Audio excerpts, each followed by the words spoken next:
Welcome to Breaking International News. Pakistan to nominate Trump for Nobel Peace Prize. U.S. military buildup across Middle East surrounding Iran. Israel, surprised by Iranian drone attack. Muslims at home and abroad are Israel's targets. Iran reveals toll of Israeli attacks. Iran has revealed the toll of Israeli attacks in Iran so far. Israel is carrying out strikes on military installations in southwestern Iran.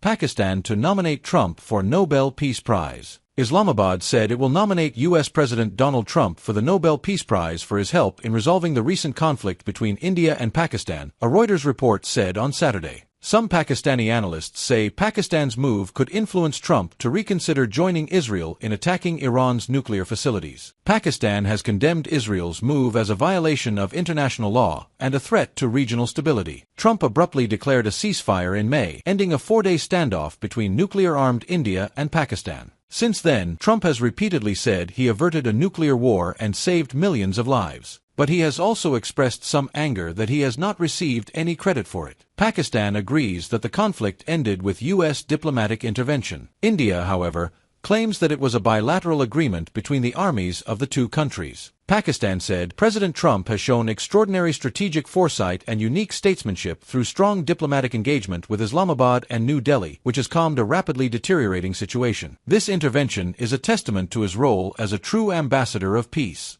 Any government can nominate someone for the Nobel Peace Prize if it wishes. There was no immediate response from Washington. An Indian government spokesman also did not respond to a request for comment on the matter. Trump has repeatedly said that he is ready to mediate on the Kashmir region, the main cause of dispute between India and Pakistan. Islamabad, which has long demanded international intervention in Kashmir, is happy with this. However, his stance has changed the long-standing U.S. policy in South Asia. Because the U.S. has been on India's side in dealing with China, it has also called into question the close relationship between Trump and Indian Prime Minister Narendra Modi. In a social media post on Friday, Trump listed a long list of conflicts he has resolved, including the Abraham Accords between India and Pakistan and Israel and several Muslim-majority countries during his first term. He added, "No matter what I do, I will not win the Nobel Peace Prize."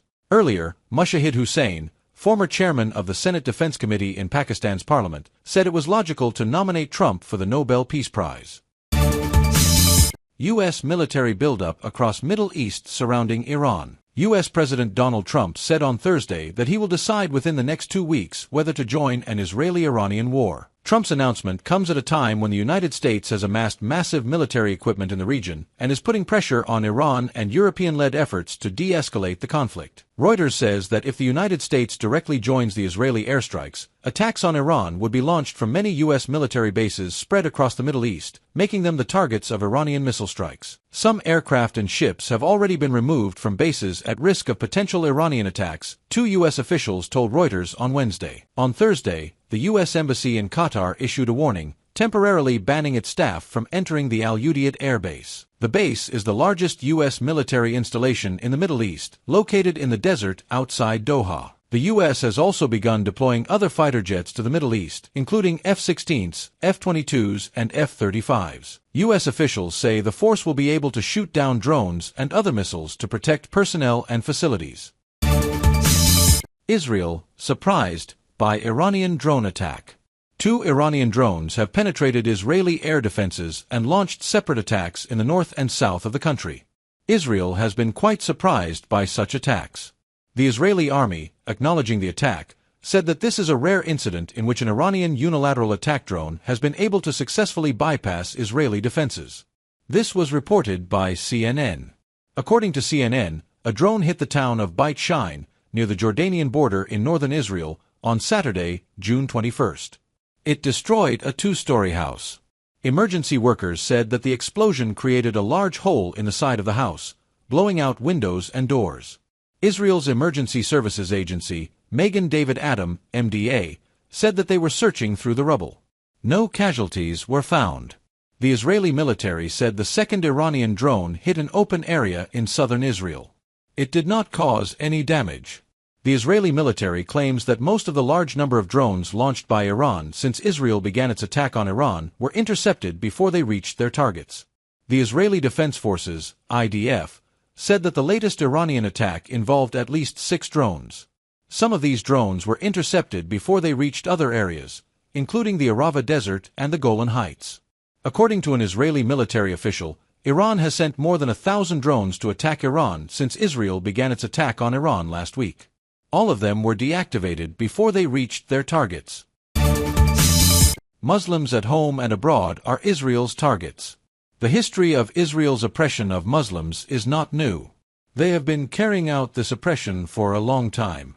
However, it has been further exposed in recent events. This continuation of oppression is now not limited to Palestine. Rather, it has spread from the Middle East to Europe and America. As a result, the political rights, human rights, religious freedom and security of the Muslim community are all under question. Israel has attacked the interests of Muslims whenever it gets the opportunity. Wherever Muslims around the world have tried to raise their heads, Israel has directly or indirectly stepped up to stop them. They have not even hesitated to commit genocide against the Muslim community.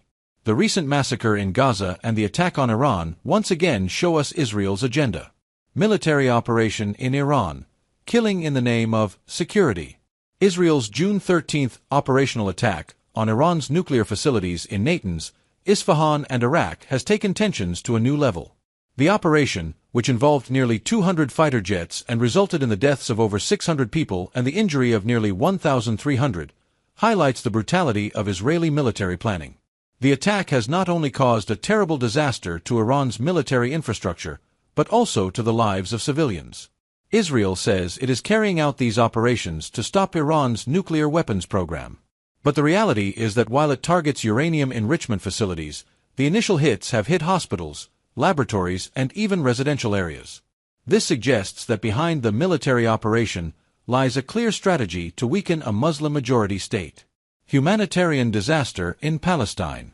The ongoing Israeli aggression in Gaza and the West Bank is not just another border conflict, it is a humanitarian crisis. Women, children, and the elderly are being killed by indiscriminate grenades, missiles, and bombs. Mosques, hospitals, schools, all have come under attack. Despite constant warnings from international human rights organizations, there has been no change in reality. On the contrary, the silence of Western countries to legitimize Israel's repressive policies is encouraging this massacre even more. The situation of Muslim citizens inside Israel. Even Muslim citizens living inside Israel are suffering from insecurity.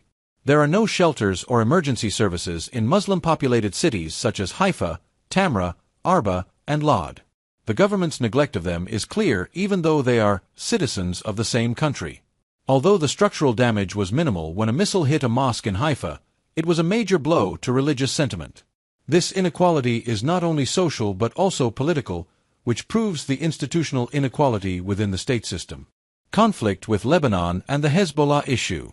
Israel's long-standing conflict with Lebanon has once again resurfaced around Hezbollah. The aftermath of the 2006 war still lingers on the border. After the Gaza war, Hezbollah is launching new rocket and drone attacks, and Israel is also retaliating. Thousands of ordinary people on the border have become refugees. The Iran-Hezbollah relationship has added to this conflict, giving Israel's anti-Muslim war a more regional dimension. Global conspiracy and Islamophobia. Israel is trying to establish control over Muslims around the world not only militarily, but also through information technology. There are allegations of intelligence activities, surveillance, and political interference in various Muslim countries. It is spreading negative attitudes against Muslims in Western countries, creating a culture of Islamophobia. This is basically a psychological war, the aim of which is to weaken Muslim society from within.